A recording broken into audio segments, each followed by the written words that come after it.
สบายดีน้องๆเนาะนี่เขาจะมาลงขายไอบูมกันมาเดี๋ยวเบิ่งก่อนนี่ยังแน่เริ่มเลยโดนัทแมวแล้วกันโดนัทแมวมีทั้งหมด3สีตัวนี้เป็นสีหม่องอ่อนเนาะก่อนออกเป็นสีบัวหอมหนุ่มสโลสุดๆนี่ไอบูมมูสสภาพ100%นะเพราะว่าเป็นของขายบ่มีตำหนิอะไรทั้งสิ้นแพ็กเกจไม่เอี่ยมตัวนี้มันมาจากโครงงานเองแล้วนี่มันพับจากคูนะเดี๋ยวลองเบิ่งกันมันบกขึ้นมาเลยสิได้คล้ายรุดตัวนี้รุดเล็กหน่อยเนาะนี่สีฟ้าไม่กิน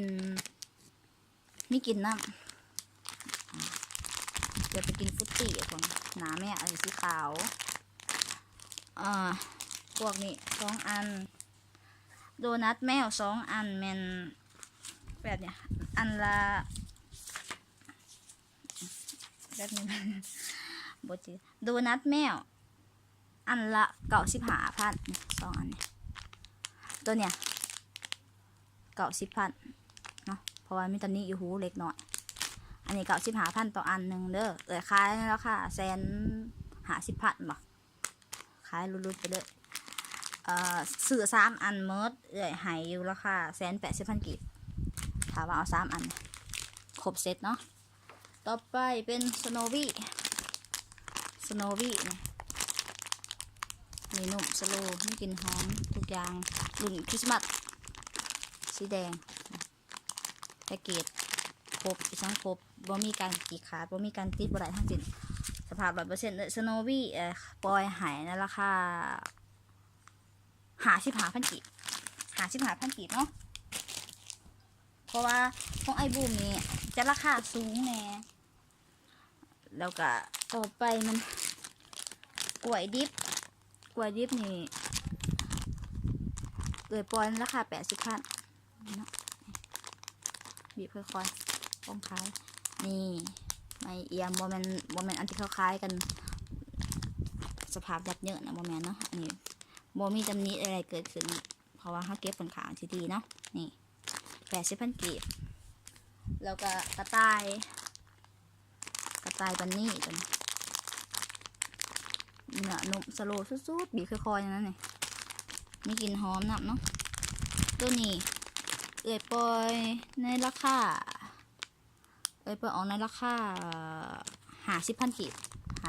ตัวนี้เนาะถือสุดของคลิปนี้ที่บอกมันเป็นของปล่อยที่ว่าปล่อยนี่มันว่าปล่อยออกเนาะบ่แม่นลินแต่ว่าปล่อยออกขายในราคาสำนี้นี่หัวมีบ่มีขายแล้วตัวนี้บ่มีขายแล้วหัวมีนี่ออกขายออกในราคา95,000 กีบ95,000 กีบเท่านั้นเนาะนี่มีสีเรนโบว์สีค่อยๆเนาะเรนโบว์คือมี2 แบบว่ะ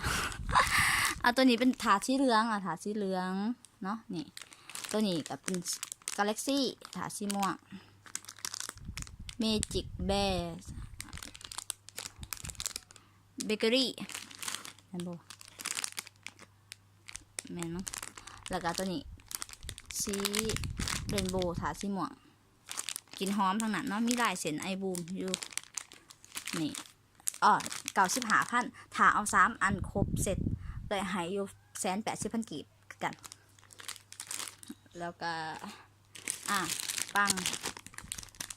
นี่ปังรีของไอบูม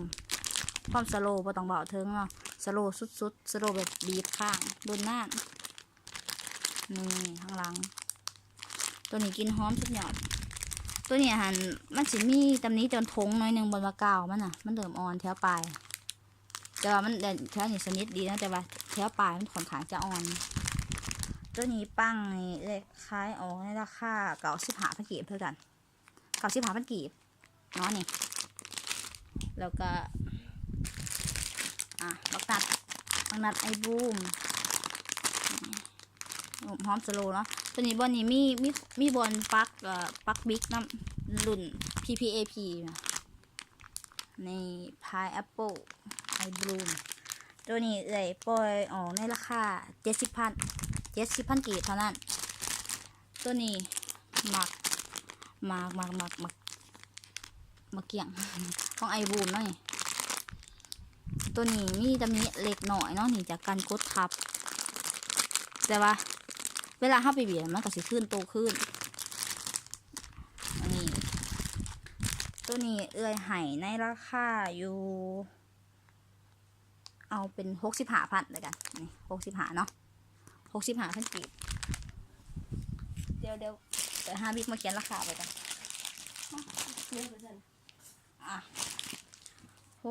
65,000กีบถือสุดๆแล้วเนาะถือสุดที่สุดใจเลยเนี่ยเท่าไรเด้อเอาใส่ราคาผิดเหรอเดี๋ยวแป๊บนึงโอเคต่ออาจจะเป็นวินแน่นอนพอนี่คือเขาว่าได้กินเขามาอาชีพมันก่อนเอาไอบุญต่อเลยค่ะพีชตัวนี้พีชรุ่นเก่าแล้วนี่รุ่นเก่าซึ่งโบมีตำนี้ได้หน่อยจากห้อยก็ทับเล็กหน่อยเท่านั้นเนาะตัวนี้มันมาจากหานที่ไก่สั่งมาเลยเนาะบริเหตุให้มันเกิดเนาะแต่ว่ามันมาจากหานเลยนี่พีชรุ่นเก่าอีลิใช้ดินไอบูมเสียหูแล้ววันนี้เป็นรุ่นเก่าพีชตัวนี้ปล่อยออกไห้ถึกเลยปล่อยไห้อยู่ราคา100,000 กีบเนาะ100,000 กีบ100,000 กีบขนาดเนาะเพราะว่ามันเป็นรุ่นน่าจะเป็นรุ่นทำอีกไก่ทำอีกของไอบูมมั้งใช่ว่าอีกไงก็สิแล้วก็พีชตัวนี้นี่รุ่นมีเกี่ยฮอแล้วก็นี่กลุ่มฮอของนี่เป็นสีเหลืองตัวเมื่อกี้สีบัวตัวนี้สีเหลืองบีน้อยเดียวตัวนี้กะแพงกันน้อยหนึ่งเนาะ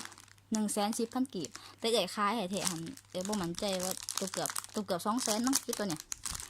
ขายออกหายในราคานี่เนาะแล้วก็นี่ตัวนี้หาโคตรยากเพราะว่ามันบ่มีขายทั่วไปเนาะตัวนี้เป็นไอบูมPrincess Apple เป็นลายพวกกะโหลกนี่นมสโลโปรกาสอยู่แห้งเนาะนี่เป็นพิเศษที่ว่าไอบูมหันออกขายเฉพาะหาดอยู่ญี่ปุ่นที่เป็นโซนของเกมบ่ได้ไม่ง่ายๆนะตัวนี้อีนี้หันมีแบบเป็นครบเซตอยู่ถาไพ่สนใจล้างใหม่ก็ได้เนาะเซตมาถามก็ได้ไว้จะได้ราคาครบเซตตัวนี้แอปเปิลเจ้าหญิงตัวเนี้ยตัดใจปล่อยด้วยแบบนี้เลยปล่อยหายราคา100,000ถวนเลยตัวนี้5เพราะว่าตอนเขาจะขายประมาณ650 บาท650เนี่ย650 บาทจะเป็นสายสีไซส์หลุกนะแห้งแพงนะถ้าไพ่เก็บต่อไปนะมันจะเดี๋ยวมาเอามาให้เบิ่งก่อนตัวนี้สีไซส์หลุกแต่ว่าตัวนี้บ่ได้ขายแต่ว่าเอามาให้เบิ่งก่อนซื้อมันโมมีขายแล้วพวกนี้มันมีครบสีเลยเหมือนแต่ว่าตัวเนี้ยหันเอามาขายออกเพราะว่าตัวสีอันนั้นเก็บไว้เองแต่ว่าคันไผสนใจอย่างไรครบเซตตัวนั้นค่ะก็ลองเสนอราคามาเนาะถามเขามาถามไปก็ได้ว่าราคาเท่าไรแล้วถามว่าน้องให้ไว้หรือว่าต่อรองได้สำไรก็สิลองเบิ่งก่อนว่าสิขายออกให้ได้บ่เนาะตัวนี้ไอบูมแทงเกอร์ปล่อยราคา80,000เนาะรุ่นหัวเกี่ยงธรรมดาบอมีตำหนิเนาะบุกเกิดตำหนิอะไรทั้งสิ้นเพราะว่าเก็บไว้ซื้อเฮาบริเวณของเหล็กของขายเนาะนี่ได้ลายเดียวแล้วก็แซมพวกนี้จะหน่อยเป็นยัมมี่โพลีเป็นซีบัวตัวเนี่ย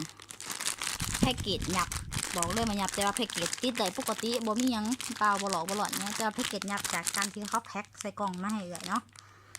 ยามีโพลีปล่อยในราคา90,000 กีบเข้าขายกันทั่วไปก็ประมาณ